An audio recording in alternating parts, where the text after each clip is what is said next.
Olá, bem-vindos ao Dupla Jornada. Hoje a gente vai falar de um tema que dói muito na gente, como mãe, cuidador, que é a rejeição. E a gente hoje quer trazer como a gente ajuda as crianças a passarem por isso de uma forma mais saudável, né? Sim.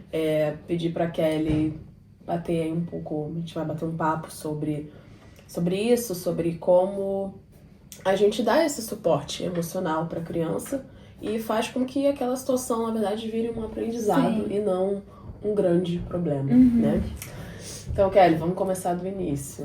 Por que que é tão difícil a gente ver nossos filhos, nossas crianças sendo rejeitadas? Então, porque na verdade mexe com a criança interior da gente, né?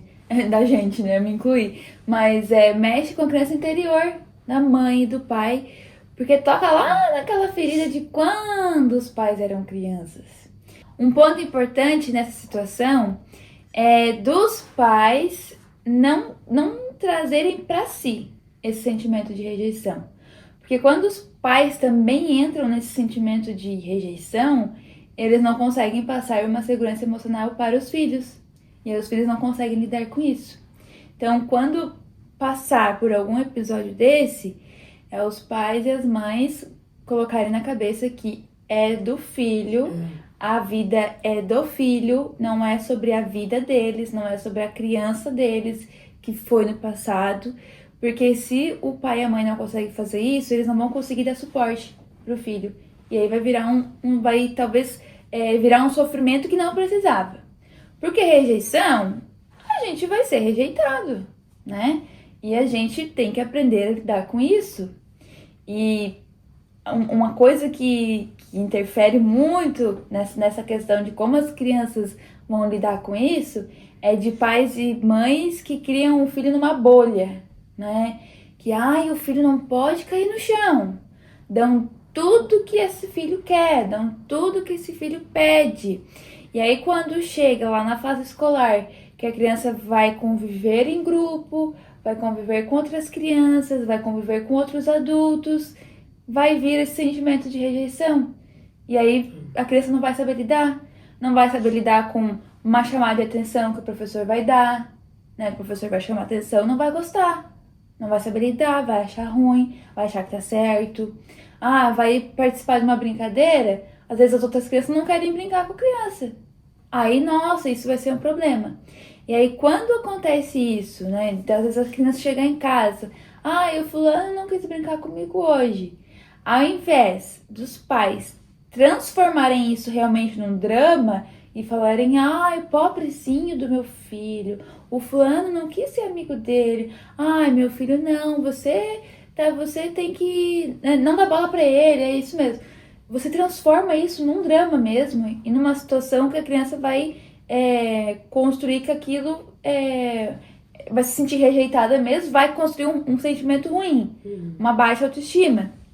Então, uma ferramenta que dá pra usar, uma forma de lidar com isso, o fulano não quis brincar com você hoje, amanhã você conversa com ele. Você fala que você gostaria de brincar. E se ele não quiser brincar, tudo bem. Hoje ele não quer, mas amanhã talvez ele pode querer. E criança tem muito disso, né? Não quero mais ser teu amigo. Depois no outro dia tá lá brincando junto. Nem lembra mais. Então, tudo vai depender da forma como o adulto lida. Porque se o adulto, imagina, o adulto é a referência daquela criança. E aí, se o adulto tá transformando isso num drama, então realmente é um drama. Realmente vai ser um sofrimento. E eu acho que tem uma outra camada aí pra gente acrescentar, né? Quando existe uma rejeição mais profunda, né? A gente tá vendo aí nas notícias crianças sofrendo racismo, xenofobia, crianças brasileiras em outros países, Sim. né? Teve aí o caso em Portugal, Sim, né? Então, assim, sim. a gente precisa entender de que rejeição que a gente tá falando. Sim. Se é uma rejeição boba de criança, Sim. que aqui a gente tá falando desse tipo de rejeição, Sim. né? A gente não tá falando de uma rejeição causada por preconceito, Sim. por racismo. Sim. A gente tá falando de coisas bobas de criança e até de afinidade. De afinidade. Porque eu acho que é importante que as crianças entendam que nem todo mundo vai gostar dela. Elas não vão gostar de todo mundo. Sim. E tá tudo certo. Uhum. As pessoas são diferentes. A gente tem pessoas mais parecidas com a gente, pessoas mais diferentes, que gostam de coisas diferentes. E é por isso que a gente vive num mundo tão diverso e tão bacana. E eu acho importante destacar nesse ponto, ninguém é obrigado a gostar da gente, né? A gente não é obrigado a gostar de ninguém. Mas o importante é respeitar. Exatamente. O teu amiguinho, teu colega não quer brincar contigo, você vai respeitar ele. Sim. Não vai chamar nome, não vai brigar, não vai criar confusão. Então isso é respeito. Não precisa gostar, mas tem que respeitar. Então acho que isso é um fator importante também. O que eu acho legal também de fazer é ler livro, né? Sim. Sobre respeito, A gente comprou uma série de livros aqui em casa sobre vários sentimentos, né? Amor, felicidade, respeito, tem mais algumas coisas que eu esqueci. Coragem e legal dar nome. A criança, ela precisa, né? Que a gente dê nome a essas coisas. E elas agora estão começando a absorver melhor essas historinhas. Já tem um tempo que eu comprei, porque eu achei fantástico. Eu sabia que era cedo pra estar dando, mas sabe quando você não quer perder a oportunidade? Você acha um negócio muito legal.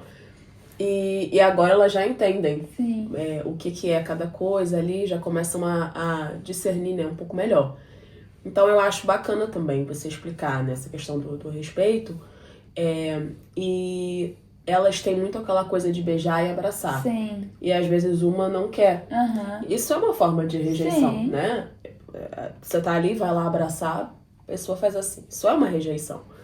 Então é você explicar que agora ela não quer, você tem que respeitar, né? E antes de fazer, de dar o beijo, dar o abraço, pergunta, posso te dar um beijo? Posso te dar um abraço? A criança não vai lembrar, né, de cara. Mas reforça, você repete, continua reforçando. E às vezes até a criança quer brincar de um outro brinquedo. Sim. Às vezes você foi lá oferecer, vamos brincar disso aqui. Não. Se você aparecer com outra coisa, a criança vai querer brincar com você, né? Que é o que você falou, né? Exatamente. Exatamente. E como tu falou ali da questão do bullying, né? De ser algo mais grave, tem sinais que você percebe que quando o negócio tá mais embaixo. A criança não tá querendo ir pra escola, criança chora, criança às vezes fica doente e tu vê que tá doente, tá doente de novo. Pode ser tá doente emocional, né? Então, se começou com isso, ou o comportamento até na escola tá diferente, então aí tá na hora de ir lá na escola e investigar o que tá acontecendo. Tem que saber, tem que ir em cima. E aí vai depender muito de como que a escola lida com essas situações, né? O que eles trabalham, porque é papel da escola trabalhar isso. Ensinar, né? Falar desses assuntos. Certeza. Eu acho que a criança também precisa sentir que você tá ali protegendo ela. Sim. Né? Que você não vai deixar tudo passar. Tudo é tranquilo. Sim. A meu ver, assim, que seria um sinal de alerta. A criança tá sempre sendo rejeitada pelo mesmo grupinho. Sim. Ou pela mesma criança. Sim. Fulano sempre me trata assim. Sempre me fala coisas, né, feias pra mim, me empurra. Aí eu acho que é um problema. Sim. Então é o momento que você realmente tem que ir lá na escola, na creche, sei lá, e falar, olha, essa criança aqui tá maltratando o meu filho. Né? Eu tive um episódio na creche, não tem muito tempo, foi a primeira coisa, assim, que eu acho que eu tive que lidar como mãe e eu fiquei muito triste. Eu fiquei profundamente triste. E não foi uma coisa assim grave, sabe? Mas foi a primeira vez que um menininho agrediu, né, a minha filha. E ela chegou com uma marca no rosto.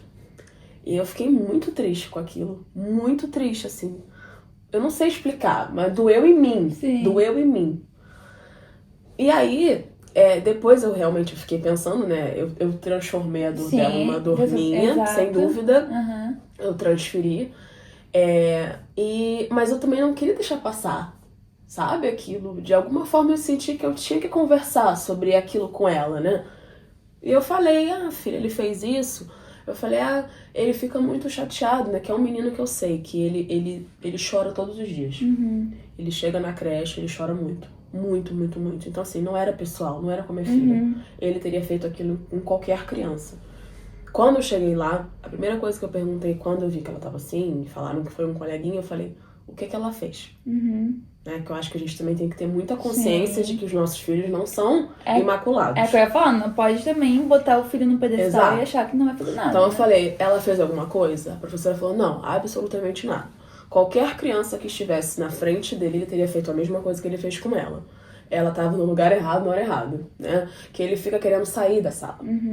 E ele foi e deu um arranhão nela, assim. E ela chorou muito lá na hora e tal, mas ficou bem depois. Foi acolhida, né? E ficou bem. E aí ela chegou em casa e me contou.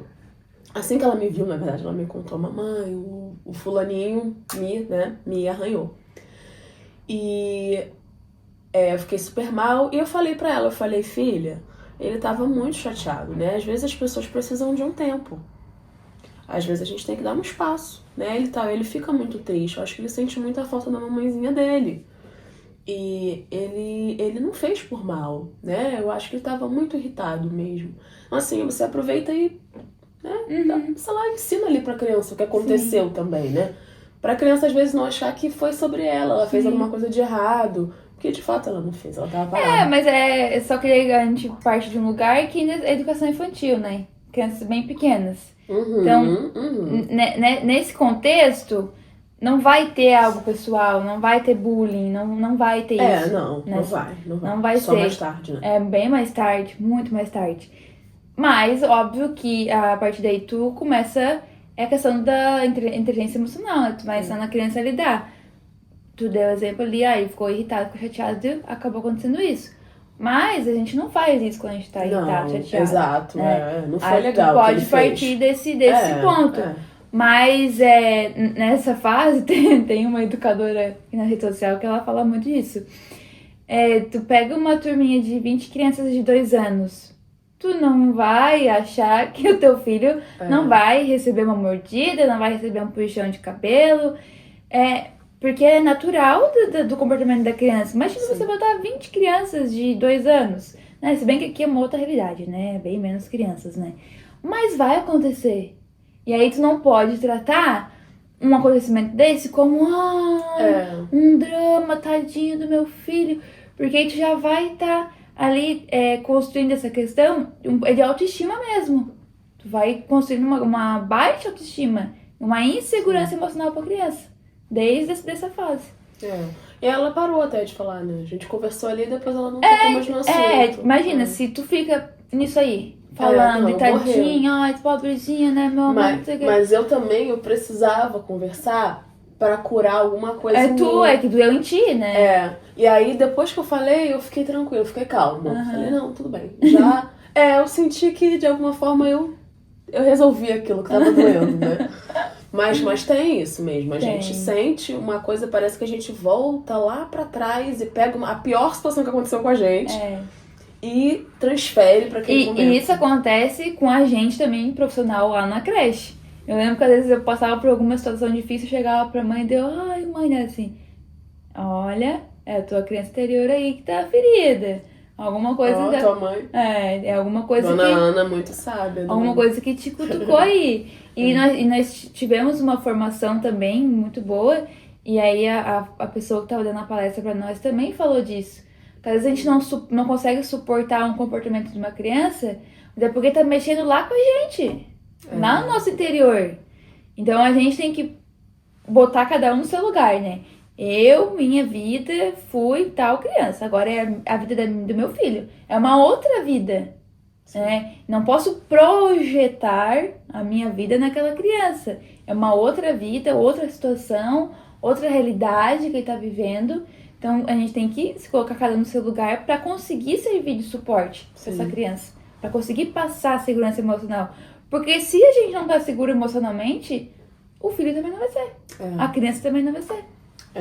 E eu passei por uma situação de bullying quando eu era pequena, né? Mas era bem mais recorrente. Foi realmente o caso da minha mãe intervir. Era uma menina que era insuportável na escola. E ela fazia as coisas assim pra mim de graça, totalmente de graça. Porque eu era boba, eu era bobona, não mexia com ninguém, não fazia nada, sabe? Eu era aquela criança que não incomodava ninguém. E ela ficava ali me catucando, me amedrontando, me ameaçando. Eu sentia que ela era uma criança ferida, sabe? Sim. Hoje, né? Faço essa análise. É. Uma criança ferida, típica criança ferida que não deve ter um bom ambiente em casa, deve ter uma coisa meio estranha. E ela era, sabe, ela tinha aquela coisa assim, eu não chamo criança de ruim, mas ela era uma criança ruinzinha. Sim. Ela tinha uma coisa assim de fazer mal. Maldade. E aí ela ficava me ameaçando e ficava até que um dia eu não quis ir pra escola. A ameaça foi evoluindo, eu não quis ir pra escola. E minha mãe percebeu que tinha uma coisa estranha, né? Eu inventei, falei que eu tava doente. E ela foi lá na escola, minha mãe, conversou lá e tudo mais. Ela resolveu me mudar de turno, né? Porque realmente, ficar lidando com aquilo não era saudável. Sim, Se fosse uma situação, né, esporádica, uma coisa assim. Então foi importante pra mim também me sentir ouvida naquele momento, sabe? Me sentir protegida, né? Porque eu acho que quando passa do ponto, a gente não adianta, a gente tem que ter proteção. Não tem inteligência emocional que vai lidar com isso com 5 anos de idade, 6 anos, né? Você recebendo um bullying. E agora vamos para a parte prática, né? Como é que a gente ajuda a criança a se posicionar sem ser agressiva? Então, primeiro, mostrar, tem que estar disponível para conversar com essa criança. E aí é interessante todos os dias conversar, perguntar como é que foi a escola, aquelas perguntas que a gente já começou aqui em outros vídeos, com quem você brincou, o que você mais gostou de fazer, o que te deixou chateado, aconteceu alguma coisa que você não gostou, aí ali tu vai pegando o que vai acontecendo, né? E sobre se impor sem ser agressivo, né? Ensinar mesmo a falar, a se comunicar. Ó, quando você não gostar do que algum colega seu fizer pra você, você vai dizer, eu não gostei do que você fez. Isso me deixou chateado. E aí, se vê que realmente não tá resolvendo, fala pra um adulto. Comunicar pra um adulto. Então, tenta ensinar a criança a resolver ali os próprios conflitos, né? A dialogar uma com a outra. E aí, se a própria criança vê que não tá mudando ali, resolvendo, e aí passar para um adulto. Mas aí, a sua criança tem que ter essa segurança de conversar contigo sobre isso. Ela conseguir chegar em casa e falar, ó, aconteceu isso, falei com meu colega sobre isso, não resolveu. Então você vai comunicar ao professor que tá acontecendo isso. Porque às vezes o professor não sabe o que tá acontecendo. Às vezes não percebe, né? Então, dar essa segurança, esse suporte pra criança conseguir falar pra você, né, em casa, e depois ensinar ela a se comunicar mesmo na escola. Esses dias eu tava falando com a Júlia sobre isso, com a Liz, né? É porque a Júlia traz mais algumas questões. Eu falo, olha, quando acontecer isso, você fala, eu tenho que ensinar inglês, né? Tem isso agora, né? Tem essa camada aí. E eu falo, quando acontecer isso, você fala X coisa. E tem que ser objetivo com a criança. Tem que ser objetivo. Porque não dá pra ficar explicando muito e falando 1000 palavras. A criança não vai lembrar. Então você fala um negócio que é efetivo. Isso. Né? E eu falo, nunca bate. Não é pra bater de volta. É pra você falar que não. E se a criança continuar, você chama o professor. Né? Porque é na idade dela. Vai fazer 3 anos. Então, na realidade da criança pequenininha, é isso. Só fala pra parar. Você fala que você não gostou, né? Stop it. Stop it. E não parou? Professora. Acabou. Igual com as crianças de 4 anos, quando eu trabalhava na creche, a criança de 4 anos tem muito já essa questão de ser muito reativa, né? Muito impulsiva, né? E eu sempre falava isso. Não precisa bater. Você vai chegar e falar, não gostei do que você fez. Não gostei. E aí vocês vão tentar se resolver. E aí foi indo. Depois eu observava que eles estavam fazendo isso. Às vezes eles faziam assim, tipo assim, eles se continham. E a raiva é isso, a gente sente raiva. Mas a gente precisa saber o que fazer com ela, né? Então, não gostei! Tipo assim. Mas isso é até outra coisa, que eu acho que a gente também não pode calar essa raiva, né? Quando acontece aqui em casa, as duas brigam, né? E tem essa confusão. Eu falo, quer chutar, quer bater, bate no sofá. Porque a criança, ela precisa disso, né? Daquela descarga. Então vai lá, bate ali no sofá.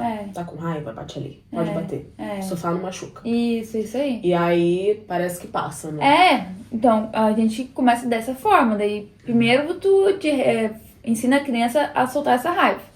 Aí depois a criança vai crescendo, ela vai aprendendo a transformar essa raiva em forma de linguagem, né? De falar. Então, mas quando é bem pequena, ó, não bate aqui, bate aqui. Ah, quer gritar? Grita aqui. Quer jogar? Joga outra coisa.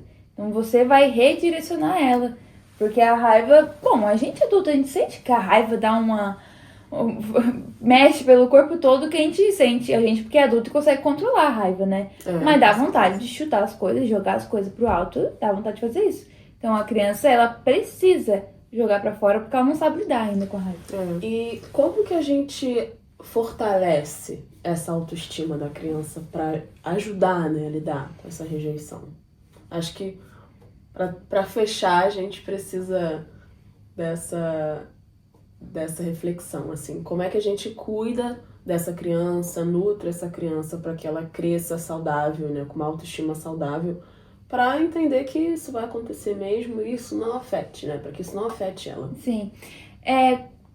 Comece por não botar o filho dentro de uma bolha.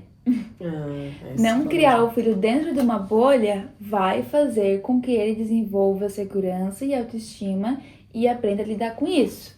Ah, mas como que eu faço isso? Ai, mas tadinho, vou dizer não, ele vai chorar. Então, é a partir dos próprios limites, impondo os próprios limites, dizendo não, que ele vai aprendendo a lidar com isso, lidando com a frustração.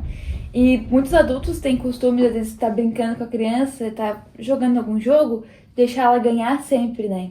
Então já começa por aí também. Não deixa ela ganhar sempre. Tá jogando? Você ganha e deixa ela perder. Ela precisa aprender a perder. E é a partir daí que ela vai, depois lá fora, né, no mundo, como se diz, que ela vai passar por esses problemas e obstáculos e coisas da vida mesmo, aprendendo a lidar. Com não numa entrevista de emprego, lá com uma nota baixa na escola, uma nota baixa na faculdade, uma reprovação no vestibular. Então, é a partir daí, aprendendo lá desde pequeno a ouvir o não, que não pode fazer certas coisas, que não é dessa forma que age, que ela também não vai estar certa sempre. Sim. Né? Aconteceu problema na escola e a gente vê muito isso hoje dos pais lá bater boca com o professor para defender o filho, às vezes o filho tá errado. Não, você tá errado, você agiu errado. Então mostrar que ele também erra. Então dessa forma vai construindo, e às vezes pode parecer o contrário, né? Que parece que mostrar que o filho tá errado, tu vai construir uma autoestima baixa, mas não. Tu vai fortalecer essa autoestima para que ele se sinta seguro a lidar com essas coisas depois. Saudável, né? Uma autoestima saudável. Isso. Porque ninguém quer um filho que acha que tem um rei na barriga. Exatamente. Também, né? Que é bom em tudo, que é maravilhoso. Exato, Isso é bem complicado de administrar. Também é. Bom, então é isso. Mamães, papais, espero que vocês tenham gostado desse episódio, desse bate-papo. E se gostaram, curtam aí o nosso conteúdo, compartilhem com outras mães, outros pais que podem se beneficiar dessa conversa, né, sobre rejeição, se tem alguém passando por isso também. E se inscrevam aqui no nosso canal, não se esqueçam. E obrigada por assistirem até agora, até o próximo. Até o próximo vídeo. Tchau, tchau.